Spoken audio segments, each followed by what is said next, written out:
मेरा नाम फरहान है। बचपन से मुझे गाना गाने का बड़ा शौक था और जब भी मैं कोई गाना सुनता मैं कोशिश करता मैं उस गाने को याद करूं और उसे बेहतरीन अंदाज में गाऊं। और मैं यही करता था। मुझे याद है अच्छी तरीके से, जब मैं कॉलेज में था तो मैंने अपने वहां पे कुछ दोस्त बनाए। वो भी मौसीकी का बहुत शौक रखते थे और उनमें से एक बंदा जो था वो बहुत अच्छा ड्रमर भी रह चुका था और दूसरे ने कहा मैं एक बहुत अच्छा गिटारिस्ट हूँ। तो हमने सोचा क्यों ना हम एक अपना बैंड तश्कील दें, क्योंकि मैं अच्छा गा सकता था, एक लड़का अच्छा बजा सकता था गिटार और तीसरा लड़का एक अच्छा ड्रमर था। तो खैर हमने बैठ के इस बारे में सोचा क्या हम अपना बैंड तश्कील दें या नहीं। मेरे दोनों दोस्तों ने हामी भर ली कि ऐसा हमें करना चाहिए। हमने कहा ठीक है। उसके बाद हम रोज शाम में प्रैक्टिस करते, जैमिंग करते एक साथ और मैं यही कोशिश करता कि मैं बेहतरीन गा सकूं। मेरी आवाज की हर कोई तारीफ करता। आप यकीन नहीं करोगे, स्कूल के तमाम फंक्शंस पे भी मुझे ही बोला जाता कि भाई आज के फंक्शन में तो तुम ही गाओगे फरहान। जब भी मैं गाना गाता हर कोई ताली बजाता और कहता कि क्या दर्द है तुम्हारे गाने में, क्या तुम सुर लगाते हो। उसके बाद जब हम दोस्तों ने मिलकर जैमिंग स्टार्ट की तो हम कोशिश करते, हम डिफरेंट जगहों पे जाके फंक्शंस में, बर्थडे पार्टीज में गाना गाते। एक दिन एक शख्स ने मुझे फोन किया। उसने कहा कि अगर मैं तुम्हें ऑफर करूं अच्छे पैसों की, क्या तुम हमारे फंक्शन में गाना गाओगे? मैंने झट से हाँ कर दी। उसके बाद हम तीनों दोस्त मिलकर उस फंक्शन के अंदर गए। हमने वहां पे स्टेज परफॉर्म किया। उसके बाद जब हम वहां से निकल रहे थे तो मुझे एक एक बूढ़ा शख्स मिला जो मुझे परफॉर्म करते वक्त भी मुसलसल घूर रहा था। उसने कहा कि तुम कब तक इन चिल्लड़ों के लिए काम करोगे? ये तो चंद पैसे मिलते हैं, इसमें ना शोहरत है ना मजा है, और तुम्हें क्या पता कि शोहरत का क्या नशा होता है। मैंने उसकी बातें गौर से सुनने लगा। उसके बाद मैंने उससे कहा कि क्या आप मेरी मदद कर सकते हैं? उस शख्स का नाम असगर था। असगर ने कहा मैं तुम्हारी पूरी मदद करूंगा, तुम मुझे कांटेक्ट करना। और उन्होंने ये बोलने के साथ ही अपना कार्ड मेरे आगे बढ़ा दिया। मैंने वो कार्ड अपने पास रख लिया। अगले दिन मैंने उनको फोन किया तो उन्होंने कहा कि तुम मुझे फलानी जगह मिलो। मैं इन जगहों के नाम नहीं लूंगा क्योंकि ये वाकया बिल्कुल सच्चा है। मैं उनसे मिला। हम एक पार्क में मिले जहां वो बेंच पे बैठे थे और मैं जाके उनके बराबर में बैठ गया। मैंने असगर को बोला। हालचाल पूछने के बाद मैं मुद्दे पे आया। असगर भाई, क्या आप मेरी मदद करेंगे? असगर ने कहा जी मैं बिल्कुल आपकी मदद करूंगा, लेकिन हर चीज की एक कीमत होती है। क्या तुम वो कीमत चुका पाओगे? मैंने कहा हरगिज, जरूर, क्यों नहीं, क्योंकि मुझे बचपन से ही एक सिंगर बनना था और जब मुझे मौका मिल रहा है तो मैं उस मौके को क्यों अपने हाथ से जाने दूं। उन्होंने कहा शाबाश, जबरदस्त, मैं यही सुनना चाहता था। उसके बाद उन्होंने मुझसे दरियाफ्त किया क्या तुम अभी फ्री हो? मैंने कहा हाँ। तुम्हें मेरे साथ चलना होगा। मैंने कहा बिल्कुल। मैं उनके साथ चला गया। वो मुझे एक बंद फैक्ट्री में ले गए। उन्होंने फैक्ट्री का दरवाजा खोला और हम दोनों रायदारी में चलते चलते एक जगह आ गए। वहां पर कोई भी नहीं था, ना बंदा ना बंदे की जात। उसके बाद वहीं पे छोटे से कमरे में एक दरवाजा था। उन्होंने वो दरवाजा खोला और हम उस दरवाजे के अंदर आ गए। उसके बाद उन्होंने मेरी आंखों पे पट्टी बांध दी और उन्होंने कहा अब जिस शख्स से मैं तुम्हें मिलाने जा रहा हूँ वो कॉन्फिडेंशियल है, तो तुम घबराना मत, बस तुम मेरे साथ चलो। उसके बाद वो मुझे अपने साथ लेके चलने लगे और मैं उनके साथ चलता रहा।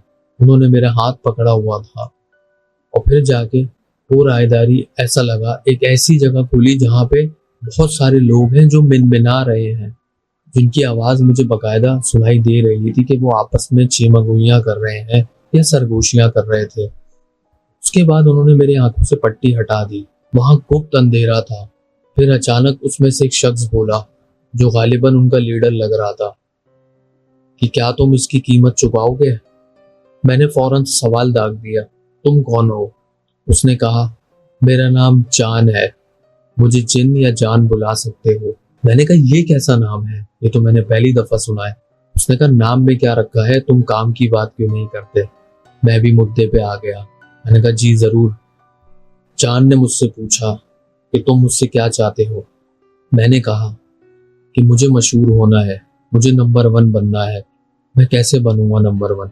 उसने कहा उसकी परवाह तुम छोड़ दो, बस तुम वही करो जो मैं कहूंगा। मैंने कहा ठीक है, जैसा तुम कहो। उसके बाद उसने मुझे एक चीज दी, एक चमकता हुआ लॉकेट। उसने कहा कि इसे पहन लेना और कल एक फंक्शन है जहां तुम्हें परफॉर्म करना है। मैंने रजामंदी जाहिर की और जिस तरीके से मैं उस फैक्ट्री में आया था वैसे ही मैं वापस चला गया। अगले दिन हमें एक फंक्शन में परफॉर्म करना था। हमारा बैंड उस फंक्शन में गया और उसके बाद वो लॉकेट मैंने पहना हुआ था जो मुझे उन्होंने दिया था। उसके बाद हमने वहां पे गाना परफॉर्म किया और आप यकीन नहीं करेंगे वो गाना मैंने अपनी हिस्ट्री का सबसे बेस्ट गाना गाया था कि हर शख्स वहां पे वाह वाह के नारे लगा रहा, वंस मोर के नारे लगा रहा, कोई इससे रुक ही नहीं रहा था और मैं पूरे फंक्शन में छा गया। उसके बाद से मुझे इतने फंक्शंस मिले कि मेरा गुजर बसर अच्छा होने लगा, मेरी शोहरत अच्छी होने लगी। फिर अचानक कुछ महीनों बाद मुझे एक नंबर से फोन आया। मैंने फोन उठाया। मैंने कहा कौन। उसने कहा मैं जिन या जान, जो तुम कहना चाहो। मैंने उनसे हाय हेलो की और उनसे उनकी खैरियत दरियाफ्त की। उन्होंने कहा कैसा लग रहा है तुम्हें, कितना मजा आ रहा है, क्या तुम सही कमा रहे हो, क्या अब तुम खुश हो।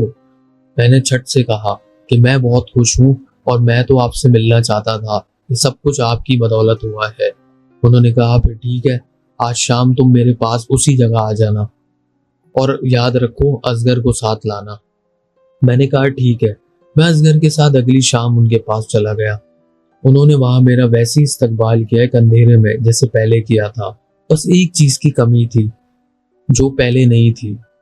इस दफा इन्होंने एक पुरस्कार कमरा तैयार किया था जिसमें बहुत सारी मोमबत्तियां और बहुत सारे लोग थे जिनकी शक्ल नजर नहीं आ रही थी। वो कम्प्लीटली हुडी पहने हुए थे और फिर उन्होंने मुझे कहा दायरे में आ जाओ। मैं उस दायरे में चला गया जहां वो सारे हुड पहने लोग खड़े थे। उसके बाद उन्होंने मुझसे कहा कि क्या तुम कबूल करते हो जो हम तुमसे मांगेंगे और तुम्हें वो देना होगा। मैंने कहा हाँ जरूर, मुझे मशहूर ही तो होना था। जान ने मुझे कहा हमने तुम्हें वो दिया जो तुम मांगते थे, अब हम तुमसे वो मांगेंगे जो हमें तुमसे चाहिए। मैंने कहा क्या क्या, क्या मतलब आपका। उन्होंने कहा तुम्हें एक कुर्बानी देनी होगी। मैंने कहा कैसी कुर्बानी, मैं समझा नहीं। फिर उन्होंने जो कहा वो सुनकर तो मेरी आंखें ही बाहर आ गई। उन्होंने कहा तुम्हें अपनी कोई करीबी चीज कुर्बान करनी होगी जो तुम्हारे दिल के बहुत पास हो। मैंने कहा मैं कुछ समझा नहीं। उन्होंने कहा तुम्हें किसी करीबी को सेक्रीफाई करना होगा।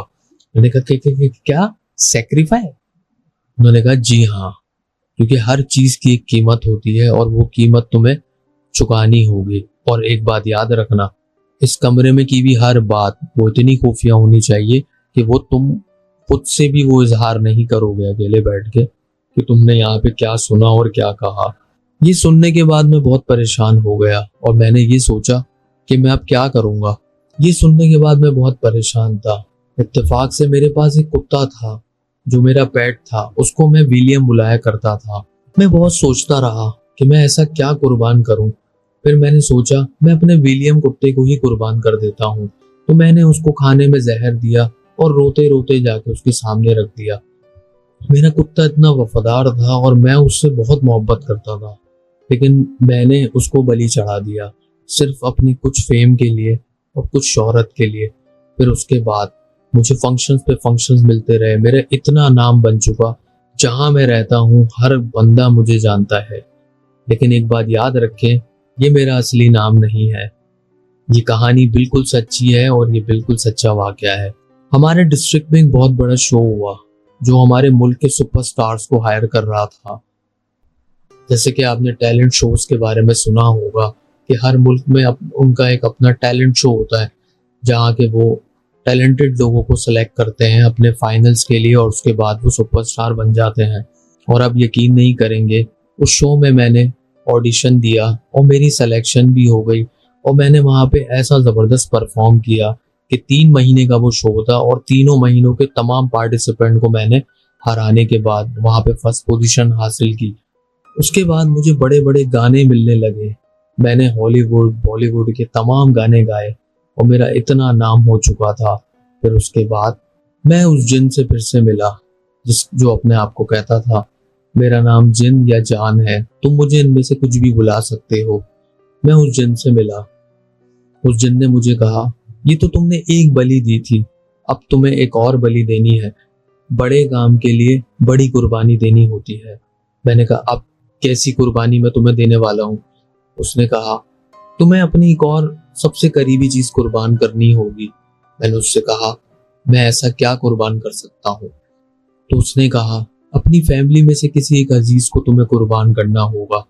मैंने कहा, क्यों? मैं ऐसा क्यों करूंगा? उसने कहा कि तुम्हें शोहरत चाहिए तो तुम्हें ये सारे काम करने पड़ेंगे, वरना तो तुम जाकर बर्थडे पार्टीज में ही बजाओ, तुम इसी लायक हो। मैंने कहा, नहीं, मैं कुछ भी कुर्बान करने के लिए तैयार हूँ। और इसी नशे ने मुझे बाद में बर्बाद कर दिया। मैं अपने घर गया। मैंने सोचा मैं अपना क्या कुर्बान कर सकता हूँ कि मैं अपनी फैमिली मेंबर्स में से किसी एक की कुर्बानी दे दूंगा और उसके बाद मेरा ऐसे ही सिलसिला चलता रहेगा। लेकिन ऐसा ना हुआ।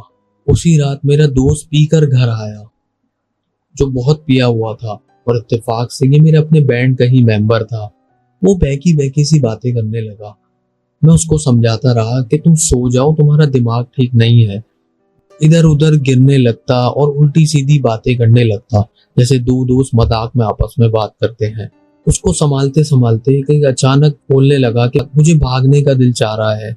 वो अचानक सोफे से खड़ा हुआ और उसका पैर स्लिप हुआ और वो वहीं गिर गया। इसी दौरान कांच की बोतल उसके सर के पास पड़ी थी, जो उसके सर के अंदर घुस गई। जाने अनजाने में मुझसे ये मर्डर हो गया। मैं हड़बड़ा के खड़ा हो गया, ये मुझसे क्या हो गया? मैंने असगर भाई को फोन किया और उनसे बोला कि मुझसे अनजाने अनजाने में ये काम हो गया है। उन्होंने कहा, तुमने ये काम सच में कर दिया है? ये मैंने जानबूझ के नहीं किया, मुझसे ये मर्डर हो चुका है, अब मैं क्या करूं? तो उन्होंने कहा, उस बॉडी को कहीं दफना दो। और कुछ ही देर में असगर भी हमारे घर आ गया। मैंने और असगर ने उस बॉडी को दफना दिया। उसके बाद मैं काफी परेशान था और उसके बाद ये सिलसिले चलते रहे।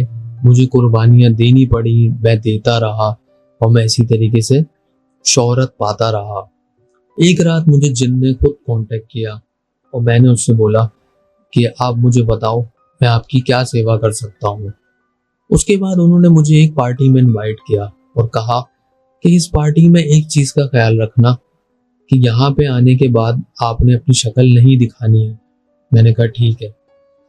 मैं उस पार्टी में गया। वो एक बहुत बड़े मेंशन में पार्टी थी। ऐसा लग रहा था जैसे हर बिलियनर, हर बड़ा पॉलिटिशियन, हर बड़ा मिनिस्टर यहाँ पे होगा। और ऐसे ही हुआ। वहाँ हर कोई बड़ा सेलिब्रिटी, हर बड़े से बड़ा पॉलिटिशियन था और मुझे एक कमरा मेरे नाम पे बुक था। जैसे ही मैं पासवर्ड बता के उस घर के अंदर गया, वेटर ने मुझे कहा, आप कमरा नंबर 2 में तशरीफ ले जाएं, वो कमरा आपके नाम पे ही बुक है। मैं उस कमरे में गया। वहां पे एक मास्क पड़ा था जो मुझे उस पार्टी में पहनना था। मैंने अपने महंगे से महंगे सूट पहने और अपना मास्क पहन के मेन हॉल की तरफ जाने लगा। वहां पे मैंने देखा कि हर तरफ लोग ही लोग खड़े हैं, लेकिन सबने अपने चेहरों पे मास्क पहना है। मुझे इस बारे में कुछ भी नहीं पता था कि ये लोगों ने मास्क क्यों पहना है। वहां मैंने एक लाल गॉन में एक शख्स देखा जो कि उनका बादशाह या लीडर लग रहा था। उसने कहा कि मेरे पास आओ। मैं उसके पास चला गया। वहां पे एक अजीब तरीके की एक रस्म चल रही थी जो मैंने आज से पहले कभी नहीं देखी। कि ये लोग कौन हैं, क्या हैं, मैं कुछ नहीं जानता। उन्होंने मुझसे मेरा नाम पूछा। मैंने उनको नाम बताया। उन्होंने कहा, तुम क्या करना चाहते हो? मैंने उनको बताया कि मुझे नंबर 1 बनना है। उन्होंने कहा, तुम बन जाओगे, परेशान ना हो, ये पार्टी एंजॉय करो। बस एक बात याद रखना, यहाँ पे सिर्फ एक ही शख्स की चलती है और वो मैं खुद हूँ। तुम्हें हर वो बात माननी होगी जो मैं तुम्हें कहूंगा। मैंने कहा, ठीक है, फिर तुम परेशान ना हो, तुम बहुत जल्द नंबर 1 हो जाओगे। उसके बाद उस पार्टी में उल्टे सीधे मामलात होने लगे, जो कि आप मेरा इशारा समझ रहे होंगे। वहां पे लोग भी इस तरीके के थे जैसे कि वो उसे घूरते, वो ऐसे घूर रहे होते जैसे वो मिट्टी के पुतले हों। कोई किसी से बात नहीं कर रहा, और कोई किसी से बात कर रहा है तो मुसलसल बात ही कर रहा है। वो एक अजीबोगरीब पार्टी थी। पार्टी इख्तिताम होते वक्त तो मैंने देखा एक दरवाजा खुला, जहां से दो शख्स एक शख्स को पकड़ के लेकर आ रहे थे। हम सब लोगों ने एक बड़े से हॉल में एंट्रेंस ली। वहां पे एक मैंने देखा बहुत बड़ा सा दायरा बना हुआ था। उस दायरे में उस शख्स को लिटाया और उसकी कुर्बानी कर दी मेरी आंखों के सामने। मैं ये देख के मेरी आंखें फटी की फटी रह गईं कि ये लोग हैं कौन, ये ऐसा क्या कर रहे हैं। उनका लीडर मेरे पास आया। तुम इतना परेशान क्यों लग रहे हो? क्या तुमने ये चीज पहली दफा देखी है? मैंने कहा क्या मतलब पहली दफा?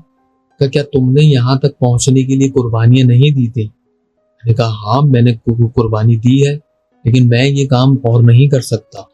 तुम्हें ये काम बार बार करना पड़ेगा जब तक तुम नंबर 1 नहीं हो जाते हो। मैं ये सुन के परेशान हो गया, और मैंने ये चीज देखी, आधे से ज्यादा लोग इंसान नहीं लग रहे थे। फिर जाके मुझे तमाम बातें समझ में आने लगी, लेकिन अब मैं इतना इस दलदल में फंस चुका हूँ कि अब मैं इससे बाहर नहीं निकल सकता। और मेरी जिंदगी का सफर ऐसे ही चलता रहा कि मैं इनको कुर्बानियां देता रहा, और आज मैं दुनिया में नंबर 1 लीड सिंगर्स में आता हूँ। और ये मेरी बिल्कुल सच्ची कहानी है जो मैंने आपको बताई। इस चैनल को सब्सक्राइब कीजिएगा और इस वीडियो को लाइक कीजिएगा, क्योंकि यही मेरी मोटिवेशन है। शुक्रिया। माइकल एक बासलाहियत मगर नाकाम गिटारिस्ट था। हर रात वो धुंधली रोशनी वाले बार्स में गिटार बजाया करता था। वो अपना दिल गीतों में उंडेल देता, मगर बदले में सिर्फ चंद तालियां और मुट्ठी भर सिक्के मिलते। शोहरत एक ऐसा किनारा लगता था जो नजर आता था मगर करीब नहीं था। और आपको तो पता है कि आज के दौर में शोहरत की भूख किस तरीके से फैल चुकी है। हर कोई शोहरत चाहता है कि वो मशहूर हो जाए और उसका नाम हो। एक रात एक तकरीबन खाली लाउंज में परफॉर्म करने के बाद एक स्याह कोट पहने शख्स इसके पास आया। उसने कहा, तुम बहुत हुनरमंद हो और तुम बहुत जल्द फेमस हो जाओगे। तुम एक बेहतरीन गिटारिस्ट हो। उसने धीमे लहजे में कहा, मगर दुनिया बहरी है, हम ये बदल सकते हैं। इसने एक कार्ड दिया, कोई नाम नहीं, बस एक निशान, एक दायरा जिसके बीच में एक आंख। आधी रात, पुराना रॉयल थिएटर, अकेले आना। माइकल ने पहले हंसी में टाल दिया, मगर इस शख्स की आंखों में ऐसी चमक थी जो दिल को चीर देती थी। वो गया। थिएटर वीरान था, मगर स्टेज की लाइट्स ऐसे जल रही थी जैसे कोई शानदार शो होने वाला हो। मुलायम नशिस्तों के साए में 12 स्याह चादरों में लिपटे अफराद बैठे थे। एक एक करके वो गुनगुनाना शुरू हुए, एक धीमी गहरी आवाज जो फिजा को हिला देती थी। उनका सरदार बोला, हम दी आर्केस्ट्रा हैं, हम लेजेंड बनाते हैं, हम दुनिया को सुनने पर मजबूर करते हैं, मगर मौसीकी अपनी कीमत खुद तय करती है। माइकल को एक गिटार दिया गया। इसकी तारें अजीब लग रही थी, चमकती हुई हल्की सी धड़कन के साथ। ऑर्केस्ट्रा के सरदार ने कहा, क्या तुम हमारे लिए गिटार बजाओगे? माइकल ने गिटार लिया और उसने बजाना शुरू किया। हर नोट के साथ इसे महसूस हुआ कि इसके अंदर से कुछ निकल रहा है। गर्मी, यादें, हंसी। इसकी उंगलियां लहू लुहान हो गईं, मगर दर्द नशा सा था। जब आखिरी सुर खत्म हुआ, सबने एक साथ एक बार तालियां बजाईं। काम मुकम्मल हो गया। अगले ही हफ्ते इसका गाना वायरल हो गया। महीनों में वो हर स्टेज पर चार्ट पर छा गया। हर कोई उसे जानने लगा। इसके शो मिनटों में सेल आउट हो जाते। हजारों लोग इसका नाम चीखते, और वो कभी एक नोट पर गलत नहीं बजाता था। मगर इसने एक बात नोट की, इसके हर शो में चंद लोग एक ही जगह बैठे होते, स्याह चादरों में। वो कभी खुशी से नहीं चीखते, बस देखते रहते। और रात को अकेला प्रैक्टिस करते वक्त वो वही धीमी हिमहिमाती आवाज सुनता जो उसने थिएटर में सुनी थी। एक शाम एक शानदार एंकरों के बाद इसने स्टेज से नीचे देखा। सामने की कतार में सब सया चादरों वाले थे। सरदार खड़ा हुआ, अपना सफेद हड्डी जैसा हाथ उठाया और सीधा इसकी तरफ इशारा किया। माइकल की उंगलियां खुद ब खुद हिलने लगी। गिटार इसके सीने से जा लगा। वो अपने बस में ना रहकर बजाने लगा। हर नोट इसके जिस्म को काटता, तोड़ता गया। मजमा चीख उठा, खुशी से नहीं बल्कि खौफ से। जब इसका जिस्म मौसीकी में घुलता गया, जब आखिरी सुर बजा, माइकल गायब हो चुका था। स्टेज पर सिर्फ गिटार रह गया था, इसकी तारें गरम, नम और हल्की धड़कन के साथ अगले मौसीकार का इंतजार कर रही थी, जो सुने जाने के लिए बेताब हो।